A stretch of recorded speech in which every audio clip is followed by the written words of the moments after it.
Assalamualaikum dan selamat datang ke EXA Jabatan Kejuruteraan Awam JKA Politeknik Odison. Apa itu EXA? EXA adalah singkatan kepada Ekosistem Kondusif Sektor Awam yang diperkenalkan dan diterajui oleh The Malaysian Administrative Modernisation Management Planning Unit (MAMPU). Ia merupakan penjenamaan semula pelaksanaan amalan 5S Sektor Awam. Pada tahun 2011, pihak MAMPU telah mengeluarkan panduan amalan EXA kepada semua sektor awam dan daripada itu pihak MAMPU juga telah mengeluarkan pengauditan dan seterusnya sekiranya berjaya diberikan pensijilan pengiktirafan. Pada tahun 2013 pula, penjenamaan semula 5S kepada EXA telah dilaksanakan.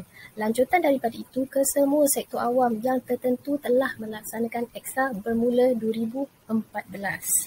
Sektor awam di sini bermaksud bangunan IPT, pejabat kerajaan, contohnya politeknik, hospital, majlis pembandaran, balai bomba dan sebagainya. Okey, baiklah, sehingga kini lebih 50% politeknik di seluruh Malaysia telah berjaya mendapatkan pensijilan EXA. Mari kita faham apa itu 5S pula. Konsep 5S mula diperkenalkan di negara Jepun pada tahun 1980-an. Masa tu kamu semua belum lahir lagi kan? Okey, amalan 5S merupakan pengurusan persekitaran dengan penumpuan kepada 5 langkah yang bermula dengan huruf S. Okey, di mana ia adalah amalan kebersihan yang sistematik. Okey, dalam bahasa Jepun, S yang pertama dan seterusnya adalah seiri, seiton, seiso, shiketsu dan shitsuke. Okey, yang diringkaskan menjadi 5S dan 5S juga dimelayukan dan akhirnya dia akan menjadi sisih, susun, sapu, seragam dan sentiasa amal. S yang pertama ialah sort, iaitu sisih, merupakan tumpuan kepada pengasingan dan pelupusan barang-barang yang tidak diperlukan. Contohnya kalau ada barang di dalam kelas ataupun makmal yang telah rosak, kita kena buang. Tak boleh simpan lagi. Okay, S yang kedua adalah set in order ataupun susun. Merujuk kepada prinsip setiap barang ada tempatnya dan setiap tempat ada barangnya. Okay, kalau tak ada barang kat situ maksudnya barang tu sama ada hilang ataupun misplaced. So kena cari barang tersebut dan letak balik tempat dia. Barang boleh disusun ikut keperluan penggunaan supaya lebih kemas, berkesan dan selamat. Okey, S yang ketiga adalah shine, iaitu sapu. Kita kena pastikan ruang bilik kuliah, makmal atau bilik peralatan bersih daripada habuk, debu yang boleh menjejaskan fungsi alat tersebut dan juga menjejaskan kesihatan manusia. Okey, S dan seterusnya, S yang keempat adalah standardized ataupun seragam. Bermaksud sekadaan, sebentuk dan juga sewarna. Okey, aktiviti ini dijalankan untuk mewujudkan keseragaman prosedur susun atur dan piawai. Okey, S yang terakhir adalah sentiasa amal, iaitu usaha mengekalkan amalan yang daripada awal tadi, S yang pertama sampai S yang keempat, sisih, susun, sapu, seragam. Di samping kita laksanakan penambahbaikan berterusan. Okay, sentiasa amal maksudnya kita rotate balik daripada awal, kita ulang balik maybe setiap minggu, kita ulang balik maybe setiap bulan. Okay, kita amalkan selalu. Okay, ini memerlukan komitmen dan penyertaan berterusan setiap hari. Okay, macam cakap tadi, daripada pelajar secara berdisiplin. Baiklah, ingat prinsip tadi. Okey, setiap barang ada tempatnya dan setiap tempat ada barangnya. Kalau tak ada, kena cari. Tujuan penjenamaan EXA berbanding 5S adalah untuk memenuhi keperluan semasa seperti memperkenalkan kempen Go Green, iaitu amalan hijau yang menerapkan kaedah pengasingan sisa pepejar dan lain-lain. Terkini kita mesti mematuhi SOP yang telah ditetapkan oleh MKN dan JKKP, iaitu Jawatankuasa Keselamatan dan Kesihatan Pekerjaan (POLI-PD) bagi mencegah penularan wabak COVID-19, terutamanya di kawasan-kawasan di sekitar politeknik seperti di studio, makmal, bilik kuliah, dan lain-lain tempat. Okey, seterusnya untuk meningkatkan persaingan antara agensi di antara politeknik yang lain.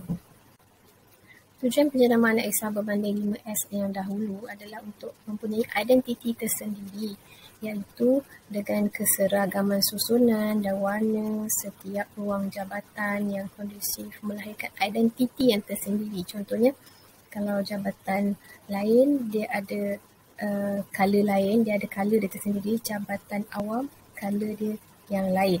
Okay, ini yang boleh menyematkan rasa cintakan jabatan dan juga politeknik. Okay, seterusnya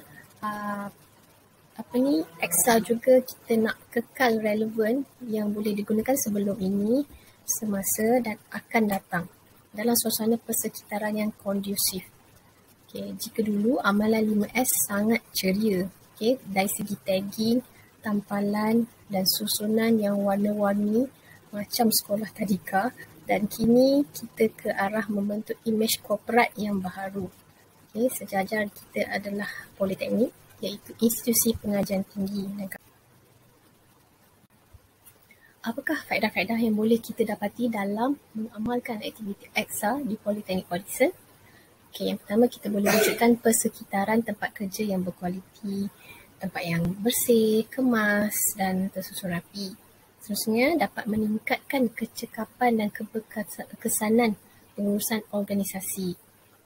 Mengenal pasti, kita boleh tengok dan kita boleh kurangkan dan menghapuskan pembaziran, meningkatkan imej agensi sektor awam dan seterusnya menjana idea kreatif di kalangan warga agensi.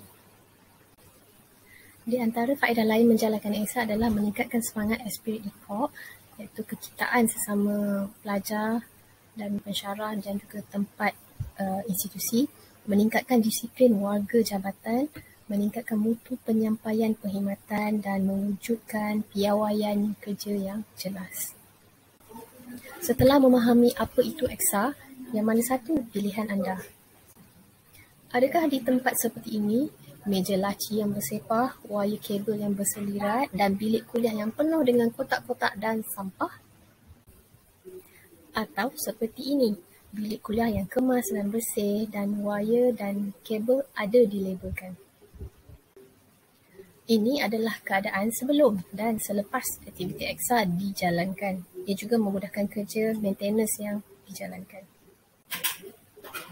Berikut adalah aktiviti EXA sepanjang tahun 2020 dan 2021. Pelajar-pelajar baharu sesi Disember 2019 sempat menjalankan aktiviti gotong royong bersama pensyarah sebelum PKP dilaksanakan. Seterusnya ada audit EXA di peringkat jabatan. Selepas PKP dilaksanakan pada awal 2020, gotong royong adalah di kalangan pensyarah sahaja, iaitu gotong royong pasca COVID-19 EXA 01 tahun 2020, iaitu sisih dan susun. Dan gotong royong yang kedua adalah berkenaan dengan sapu dan seragam. Berikut adalah mesyuarat yang dijalankan oleh pensyarah bagi membincangkan aktiviti EXA 01 dan EXA 02. Gotong royong EXA 01 dijalankan di semua lokasi di JKA. Gambar menunjukkan aktiviti sebelum dan selepas di studio seni bina. Aktiviti menyisihkan peralatan kerusi, meja yang telah rosak dan menyusun semula meja dan kerusi mengikut penjarakan sosial yang telah ditetapkan. Berikut adalah aktiviti EXA 01 di makmal hidrolik, iaitu aktiviti menyusun semula kerusi mengikut penjarakan sosial yang telah ditetapkan. Aktiviti EXA 02 pula menekankan aktiviti sapu dan menampal pelekat keselamatan dengan seragam mengikut arahan JKKP. Ini adalah poster aktiviti makluman EXA yang dijalankan setiap hari Jumaat di semua tempat di PoliPD dan juga poster menggalakkan pengasingan sisa pepejal seperti plastik, kaca dan kertas. Ini pula adalah amalan hijau dan pengasingan sisa pepejal yang dijalankan di PoliPD. Jawatan kuasa induk EXA PoliPD adalah seperti berikut. Carta Organisasi Eksa JKA adalah seperti berikut. Penyelaras Eksa JKA iaitu saya, Tengku Juliani, Timbalan Penyelaras iaitu Puan Isma Zaida, Setiausaha iaitu Puan Siti Rahayu, AJK 1 Promosi dan Aktiviti adalah Puan Mahani, AJK 2 Latihan Puan Nora, AJK 3 Audit Puan Zaleha, AJK 4 Keseragaman Puan Wan Nadira dan terakhir AJK 5 Logistik dan Keselamatan adalah Puan Siti Balkis. POLIPD telah membahagikan jabatan dan unit kepada 12 zon. JKA merupakan salah satu dari zon tersebut. JKA pula telah membahagikan kepada 4 kawasan iaitu Bilik Pensyarah Utama, Dewan Kuliah 5. DKA pula terbahagi kepada Bilik Kuliah, Makmal dan Bengkel. DSB pula terdiri daripada studio. Kini POLIPD ke arah mendapatkan pensijilan Eksa tahun 2022. Bersamalah kita berusaha menjayakannya. Sekian, terima kasih.